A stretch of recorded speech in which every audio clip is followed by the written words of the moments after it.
একটি কবিতা আবৃত্তি করছি। নাম ভয় পেও না, কবি সুকুমার রায়। ভয় পেও না, ভয় পেও না, তোমায় আমি মারবো না। সত্যি বলছি, কুস্তি করে তোমার সঙ্গে পারবো না। মনটা আমার বড্ড নরম, হাড়ে আমার রাগটি নেই। তোমায় আমি চিবিয়ে খাবো এমন আমার সাধ্য নেই। মাথায় আমার শিং দেখে ভাই ভয় পেয়েছো কতই না। জানো না মোর মাথার ব্যারাম, কাউকে আমি গুরতই না।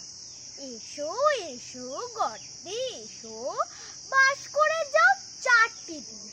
আদর করে শিখে তুলে রাখবো তোমায় রাত্রি দিন। হাতে আমার মুগুর আছে, তাই কি হেথায় থাকবে না? মুগুর আমার হালকা এমন, মারলে তোমায় লাগবে না। অভয় দিচ্ছি শুনছো না যে, ধরবো নাকি ঠ্যাং দুটা? বসলে তোমার মুন্ডু চেপে বুঝবে তখন কাণ্ডটা। আমি আছি, গিন্নি আছে, আছেন আমার 9 ছেলে। সবাই মিলে কামড়ে দেব মিথ্যে এমন ভয় পেলে। নমস্কার।